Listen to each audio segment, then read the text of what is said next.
শুনছেন? ভিডিওটি গতকাল দুজনের মাইনে দিয়ে গেছিলেন, তো আপনি দেখুন। ব্যস্ত ছিলেন বলে রিসিপ্টটা নেওয়া হয়নি। হ্যাঁ হ্যাঁ মনে আছে, এক্ষুনি দিচ্ছি আপনাকে। তাহলে আমি কি করব স্যার? সব স্কুলেরই একটা নিয়ম কানুন আছে, বেতন বাকি রেখে পরীক্ষা দেওয়া যাবে না। এটা হেড স্যারের করা অর্ডার। স্যার, আমার মায়ের খুব অসুখ, এখন সে হাসপাতালে। তার ওষুধ কিনতে স্কুলের মাইনের টাকাটা আমি খরচ করে ফেলেছি। আপনি তো জানেন স্যার, আমার বাবা নেই। আপনি হেড স্যারকে একটু বলুন না, কটা দিন পরে। আরে না রে বাবা, হবে না, আমি পারবো না। আচ্ছা, পরীক্ষা দিতে কত টাকা লাগবে? পরীক্ষার ফিজ আর মাইনে নিয়ে 500 টাকা। 500 টাকা? হুম। শুনুন, একটা কাজ করুন, টাকাটা আমি দিচ্ছি, আপনি এর নামে রিসিপ্ট করে দিন।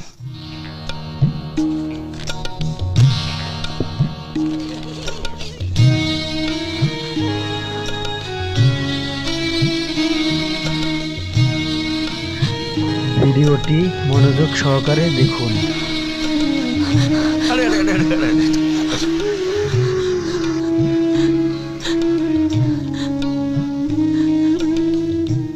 শোনো বাবা, যে সন্তান মায়ের সেবা করে, মাকে ভালোবাসে, সে জীবনে অনেক বড় হয়। আশীর্বাদ করে প্রতিষ্ঠিত হও, মানুষ হও।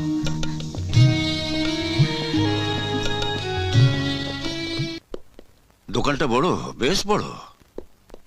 এরকম বড় বড় 5খানা দোকান কলকাতা শহরে আমার আছে। হ্যাঁ, একা মানুষ, এতগুলো দোকান নিয়ে কি করব? আজ থেকেই দোকানের মালিক আপনি। কি বলছো তুমি? বিশ্বাস করুন দাদা, আমি আপনাকে দয়া বা করুণা করছি না। কোন দেবতাকে দয়া বা করুণা করা যায় না? আমার মায়ের চোখে আপনি তো দেবতা। যিনি তোর স্কুলের মাইনে দিয়েছেন তিনিই তো দেবতা। দেবতাকে এত কাছে পেয়েও ঠিকানা নিতে ভুলে গেলি বাবা। কোনদিন তার দেখা পেলে তার সুখ দুঃখ হাসি কান্নাকে আপন করে নিজের জীবনের সঙ্গে জড়িয়ে নিবি বাবা। হাসপাতালের লোহার শক্ত খাট থেকে তুলে নিয়ে গিয়ে পুড়িয়ে ছিলাম আমার মাকে। আমার জীবন থেকে চিরদিনের জন্য মা আমার চলে গেল।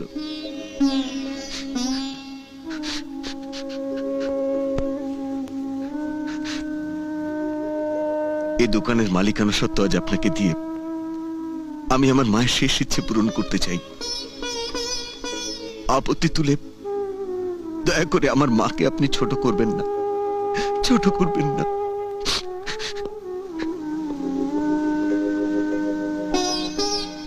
না দেব না, তোমার মাকে আমি ছোট করব না। মাকে যারা ছোট করে, অপমান করে, তারা তো, মায়ের স্মৃতি যারা ভুলে যায়, তারা তো অকৃতজ্ঞ।